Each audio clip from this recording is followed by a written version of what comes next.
Client-server architecture, part 2. None other than Andre Cadogan.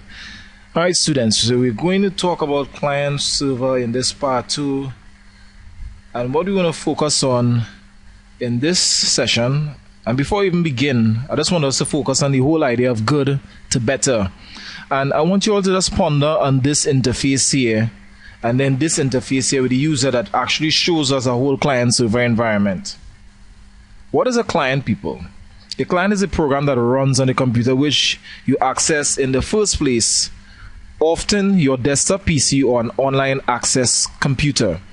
Each client provides an interface to each of the services. Could be databases, online files, emails, you name it, that are made available by other systems which are called servers. So let's discuss a little bit about the client-server computing architecture. Client computer is often managed by a user of the server services who is not a computer expert. It also sends messages, requests to the server, on which results are prepared and displayed. What about server computers? It is often managed by a computer expert, on which information and or all services resides, on which information is prepared for the client. So I want to look at the comparison between the two of them. Client computer is often managed by a user of the server services who is not a computer expert, versus it is often managed by a computer expert.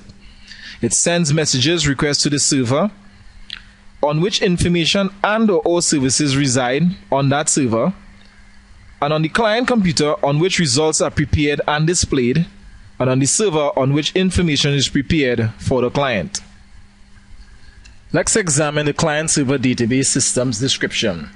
The user specifies which database to query and formulates a query using the client software. The client software then connects to the database and submits the query in a structure suitable for communications between client and server. The server retrieves data from the database, orders these, and returns these to the client. The client processes the incoming data and presents them to the user. Now, what all this means? It's basically the same thing that I was telling you with intelligent client systems. Like, for example, you may have some files existing on either AS400 system or SQL server, but you bring it across to Microsoft Access or Microsoft Excel for manipulation. And that is the whole idea behind client-server based software, which connect these databases and submit the queries. So you could actually perform queries both on the client side using a connection system via ODBC. So in that respect, this is how it is involved. There's the user, which is the most important individual in this whole chain. Then there's the client software module that has a user interface. Like, for example, we wouldn't want to say the ATM system, but the ATM system has a client user interface, but that is not the best example to use because of the fact that the ATM is really a dumb terminal. But for example, you present some form of information designed and developed in Microsoft Access, so that will be the user interface. And then they have the server software module. This would be the middleware. And the indexing and retrieval will be taking place here on SQL Server, which many of you all still haven't submitted that particular assignment. So the client-server database systems also involves the user personal computer who does the queries, that is the buyer of the data, the consumer. The client computer, the client programs to formulate the queries, which will be the intermediary. So that could be any particular program that will formulate the queries. And then the data and retrieval engine in computer, which is the data / information, which is the seller of the data, which is the cook.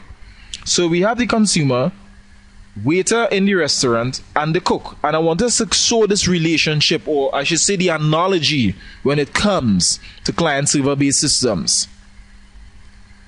So client-server system specific cases. So there's one computer and one client-server system. So example, a client-server database system used on a personal computer, which most of you all could set up using WAM server and so on.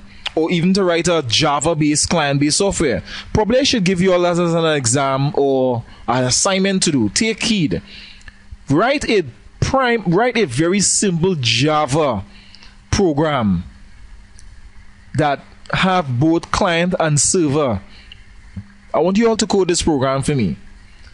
However, we have a two computer where one client server system where the client software at the user personal computer plus server software at the remote server computer. Most common situation will be example like the telnet, the www service and the email service, which I don't need to explain because most of you are like, for example, on Facebook would connect as clients, but Facebook administrators would be managing the server. So there are two computers now and two client server system. Example, telnet to another computer and on that computer another client server process. So you're seeing here that this could be probably the server here. This could be the client, but it also have a client and a server base here that takes place. Like for example, I could telnet information from my AS400 system and bring it into my SQL server.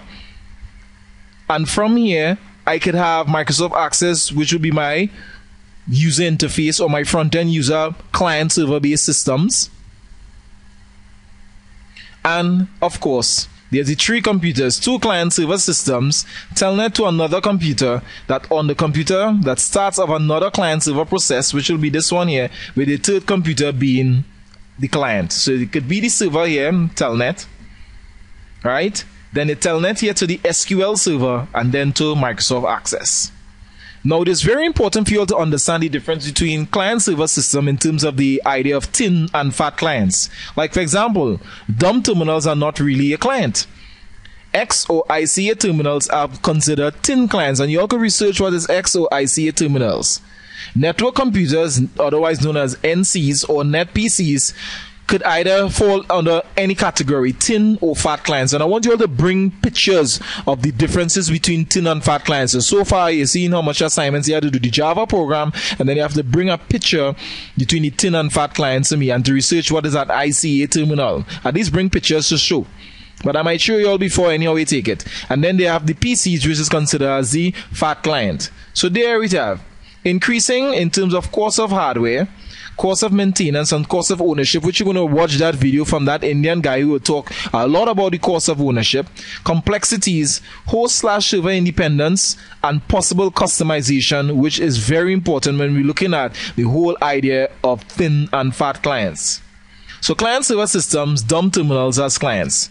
Wired to a central computer, mainframe or minicomputer. Not really a client in a client-server system because programs originate and execute on the central computer and not on the terminal, which we know already. Dumb terminals, mainframe systems.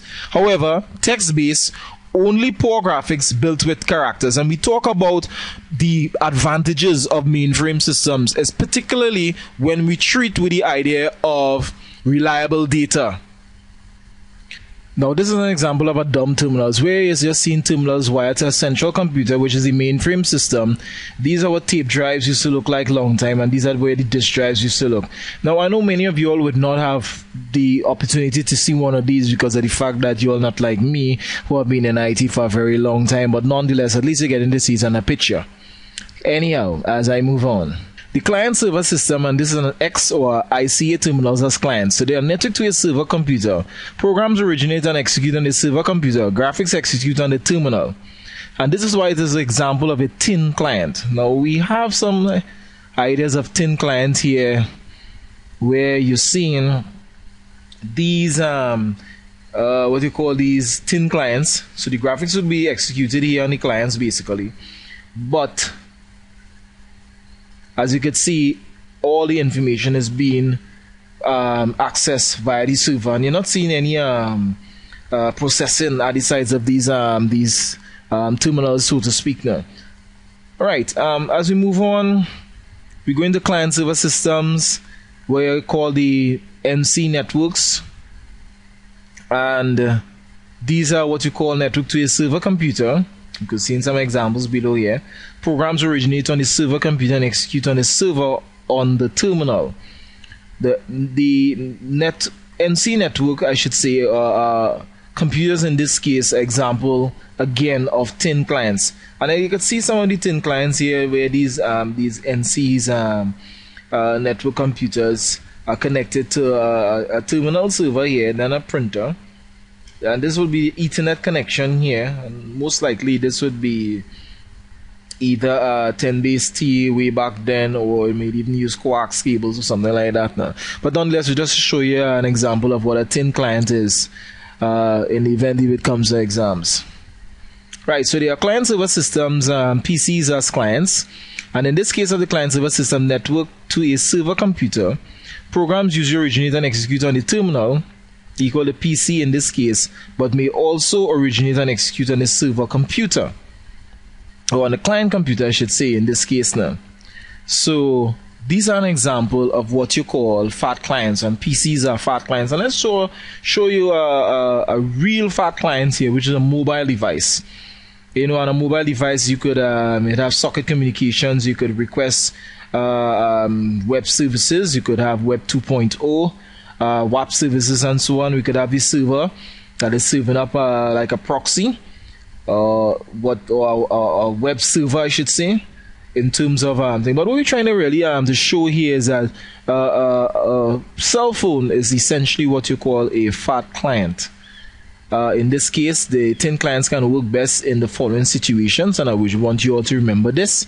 When older text-based terminals are replaced, when users work with a limited set of programs, when users share desktops, when remote users are difficult to support, and when the application revolves around remote data instead of local data. And of course, when data security is most important when we treat with tin clients.